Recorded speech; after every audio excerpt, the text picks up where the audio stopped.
Why? Because some of the primary schools that you are seeing, no bench, no ceiling, no toilets.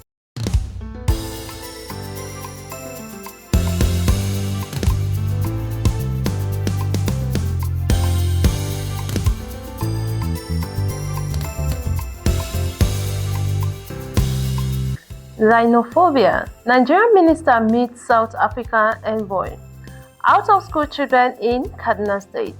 Senate Defense Board's preaching bill amid public outcry. Approved federal road and bridge construction by the president in Kwara State. Benue State records Lassa fever. Uganda begins emergency food handout after 19 die from hunger. And on Laveritatv News, I am Kende Muhammad. Cause life is what you make it, my brother, and we gon' make it. My sister, you a diamond, they can never ever break you. Look up to the sky, let the most high elevate you. Flip your Now the news in full. The federal government on Monday strongly condemned the recurring xenophobic attack against Nigerians and other African nationals in South Africa, urging Pretoria to take urgent and concrete steps to end the violence.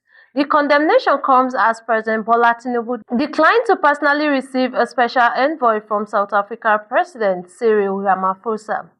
Instead, the president directed the delegation led by South Africa's Minister of International Relations and Cooperation, Ronald Lamola, to meet with the Minister of State for Foreign Affairs, Ambassador Shola Enikonolaye, who is expected to brief the president on the outcome of the talks.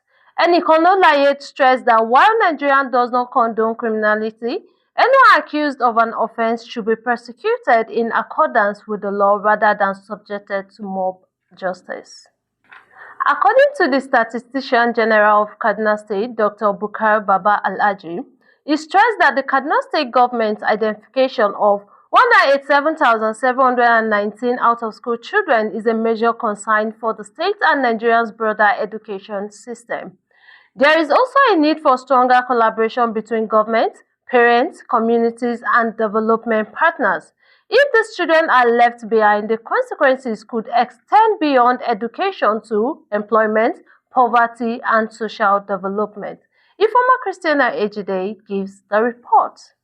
Kaduna South is one of the most, I think Kaduna State is the center of learning. Yes. Which I think each and everyone from any other state that came to Kaduna, he came to learn, most especially in terms of educational. Now, children don't want to go to school due to the, sometimes when you go to the secondary school that the government are saying that is free, is free, is free. Yes, it's free by mouth. But when you go to the secondary school, you yourself, you cannot able to take your children to that school.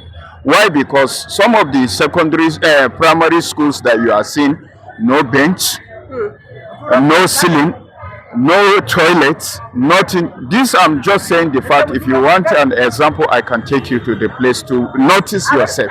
So how do you think some of the children might go to there and they will not be comfortable there to stay there? Ba yi mana turanci saboda malaman ba sa yi mana. Abinda muke so gwamnati ta yi yanzu ta rika sa malaman man suna mana karatu da turanci yanda za mu rika fahimtar abin da ake yi. Shine. Kana ka koyo turanci?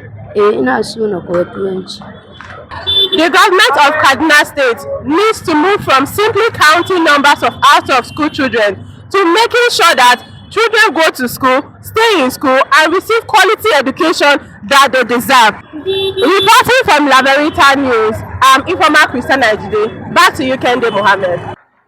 The Senate has clarified that the controversial provision prescribing penalties for preaching, hawking, and trading inside commercial vehicles is not a fresh attempt to outlaw religious activities or street evangelism, but a long-standing provision of the Federal Road Safety Commission Act that has been enforced since 2007.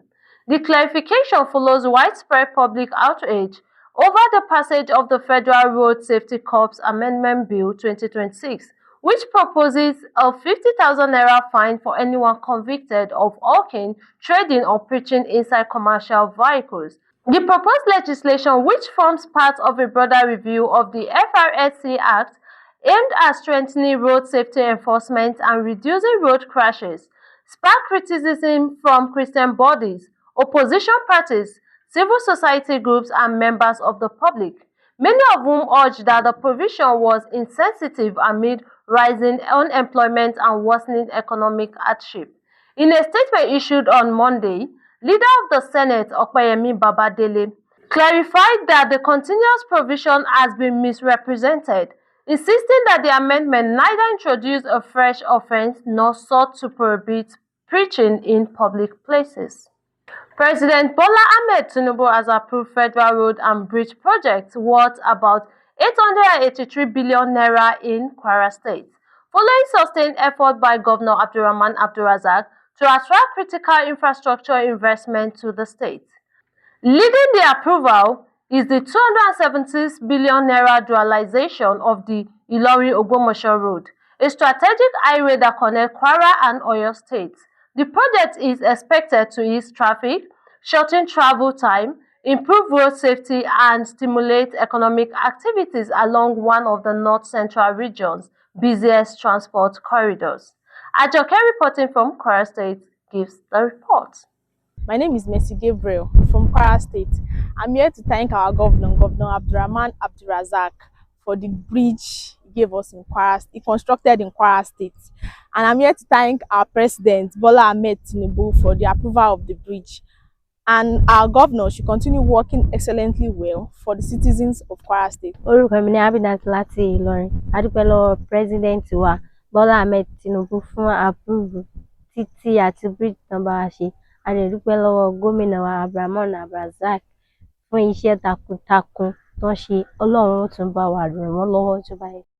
President Bola Ahmed Tinubu has approved the federal road and bridge project worth over 883 billion naira for Kwara State for the following sustained effort of Governor Abdulrahman Abdulrazak to attach the critical investments for Kwara State.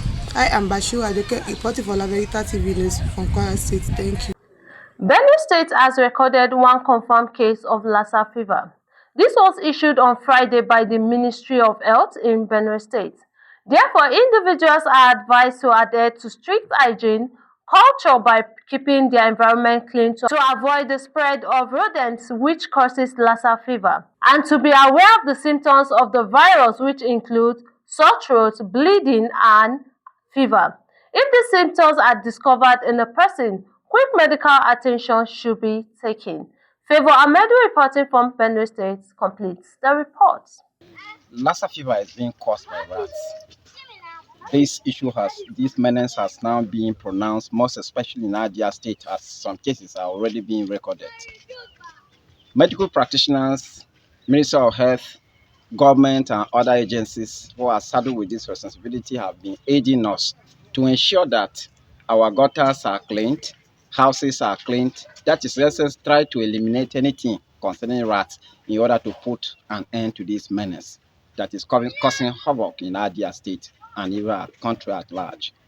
It is on that basis that they also said that if you observe symptoms such as that bleeding on nose, fever, and several other ones, just like media outfits have also been saying about it, then there is every need for us also to rush to any of these government hospitals with a view to receiving medical attention. The state has recorded one confirmed case of Lassa fever in the state. This information was given by the Ministry of Health last week. Therefore, individuals are advised to adhere to strict hygiene culture by covering their food and water properly, clearing the drainages and gutters around their houses, and cutting the grasses. By so doing, cultivating a good hygiene culture, which will help to reduce the spread of rodents, which causes Lassa fever. They have also been advised to put an hold to the consumption of bush rats for now. Favor Amedu, reporting from Benue for Laveritatv News. Let's go for a quick break. We'll be right back.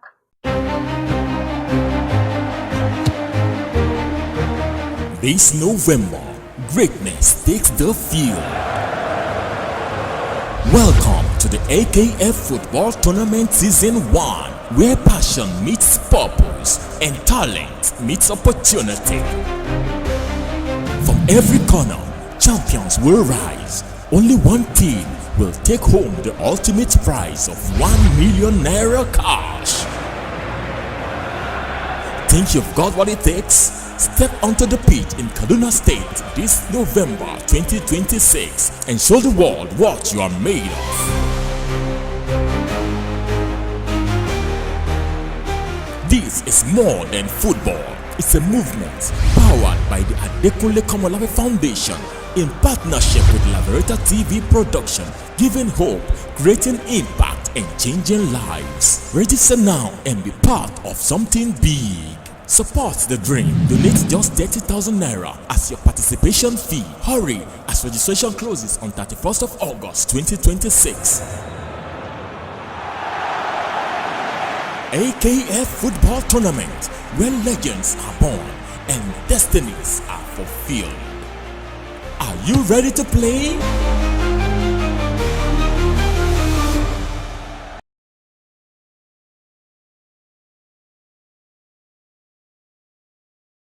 Welcome back.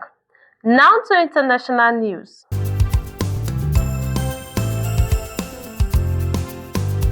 Uganda has launched emergency food relief distribution after at least 19 deaths from hunger were reported in an area of prolonged drought in the east of the country. A crisis has been building in the Karamoja region of Uganda as crops have failed without the season's expected rain, leaving the region's 1.5 million people facing acute food shortages and rising malnutrition. The Famine Early Warning System Network, a global mapping network designed to raise the alert on food security, reported that the situation had deteriorated to a crisis across Karamoja.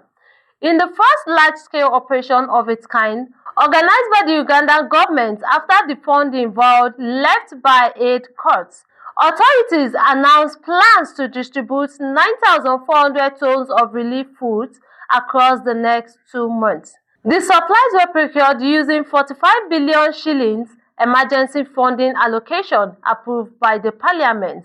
Sam Engola, Minister of Disaster Preparedness and Refugees, launched the aid distribution effort at a primary school in Lodiko, sub-county in Kabong district on Wednesday. The president does not want to hear of anyone in Karamoja dying of hunger. I'm here to supervise the distribution of this food to the end. I will ensure that everyone receives food, no one will be left behind, Engola said. And that's all for the international news. Now to entertainment.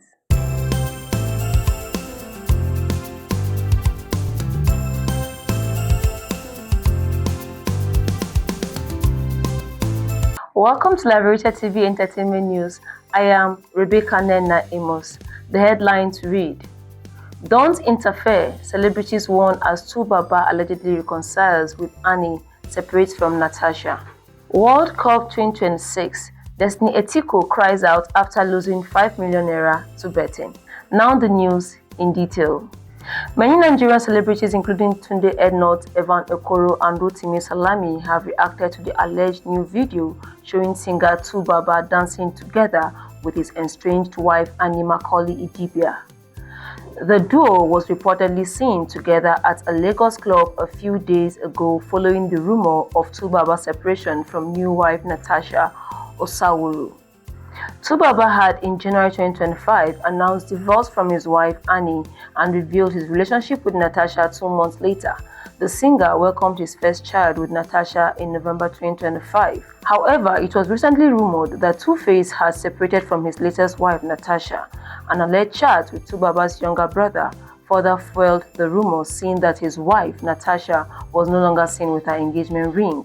Amid the controversy, a video of Annie and the singer dancing at a club with another video of Annie expressing regret for divorcing her husband surfaced on social media.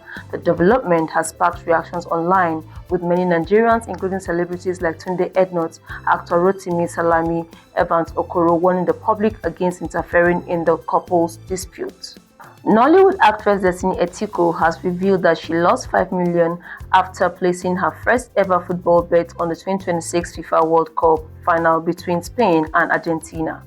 The actress shared her disappointment in an Instagram post shortly after the match ended on Saturday night, describing the experience as both financially painful and emotionally draining.